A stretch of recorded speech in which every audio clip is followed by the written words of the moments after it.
ये सवाल उनको महाराष्ट्र के मुख्यमंत्री से भी पूछना चाहिए था। लोढ़ा ग्रुप उनके घर के बगल में रहता है, सवाल उनसे करना चाहिए था। और एक सवाल मेरा इस देश के प्रधानमंत्री से भी है, और ये बाबूलाल मरांडी जी के माध्यम से है, कि आज तक देश के प्रधानमंत्री ने इतना विदेश दौरा किया, उसकी एक बार भी कोई उपलब्धि अगर सरकार ने सामने रखी हो तो बाबूलाल मरांडी जी बताने का कृपा करेंगे। नकारात्मक सोच, नकारात्मक राजनीति, ये कहीं से राज्य के विकास के लिए उचित नहीं है। विपक्ष की भूमिका में ये जरूर है कि हम सरकार के कामकाज पर सवाल उठाते हैं, लेकिन जब राज्य का विकास, राज्य में निवेश की बात आती है तो वहाँ पर पक्ष और विपक्ष की भूमिका एक हो जानी चाहिए। और विपक्ष के साथियों से हम अनुरोध करेंगे कि आप अपनी सोच को बदलें, नकारात्मक राजनीति को छोड़ें और इस राज्य में विकास में सहयोगी बनने का काम करें। इस राज्य को वर्ल्ड के नक्शे पर स्थापित करने के लिए था। और माननीय मुख्यमंत्री जी अपने पूरी टीम के साथ दावोस की यात्रा पर थे, इंग्लैंड की यात्रा पर थे, और उनके साथ झारखंड चैम्बर ऑफ कॉमर्स के भी सभी पदाधिकारी उस यात्रा में शामिल थे। पहली बार किसी सरकार ने चैम्बर को इतना महत्व दिया और उनके भी सुझाव लेने के काम किए। वर्ल्ड इकोनॉमिक फोरम अपने आप में एक बहुत बड़ा मंच है, जहाँ पर सभी स्टेट के लोग जाते हैं, सभी देश के लोग आते हैं और अपनी बात रखते हैं। जो उद्योगपति है, जो निवेशक है, उनके सामने राज्य की जो स्थिति है, परिस्थिति है, उसको रखते हैं और उस हिसाब से वहां पर निवेशक प्रभावित होकर के उस राज्य में निवेश करते हैं। तो झारखंड में जो निवेश हो रहा है, जो एमओयू हुआ है, निश्चित रूप से इस राज्य के विकास के लिए मील का पत्थर साबित होगा।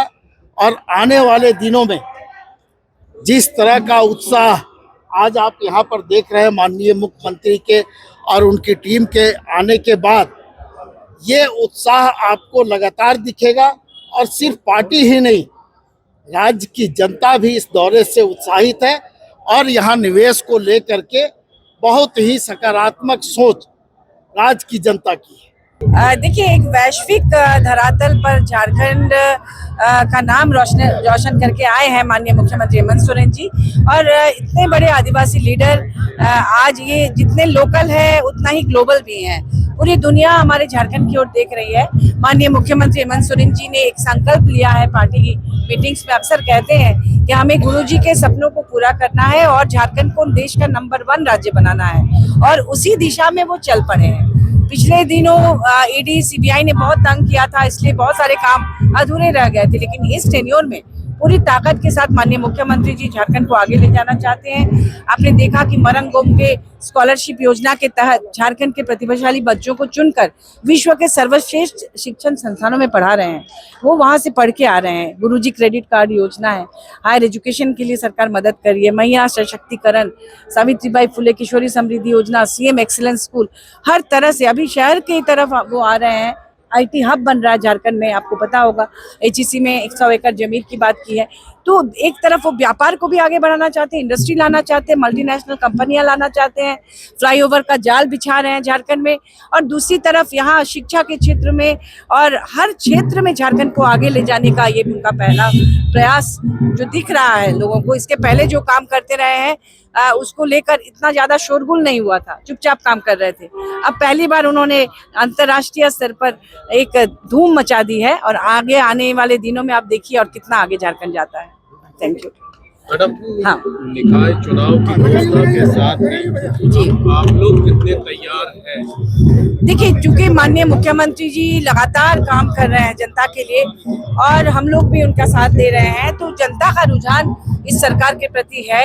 व्यापारी वर्ग से लेके हर वर्ग के लोग बहुत आशा और उम्मीद के साथ माननीय मुख्यमंत्री हेमंत सोरेन जी की ओर देख रहे हैं। इसलिए हमें पूरी उम्मीद है कि निकाय चुनाव में इस बार पार्टी का परफॉर्मेंस बहुत अच्छा रहेगा और हम लोग इतिहास रचेंगे। दलीय आधार पे तो नहीं है, फिर दलों के बीच कैसे तालमेल रहे? देखिए, ये घोषणा नहीं है, लेकिन यहाँ जितने भी प्रत्याशी होते हैं किसी ना किसी पार्टी के समर्थक होते भी हैं, नहीं भी होते हैं, लेकिन जो नहीं भी है वो भी सरकार के कार्यों से इतने खुश हैं कि वो सरकार का ही साथ देंगे, ऐसा हमें लगता है।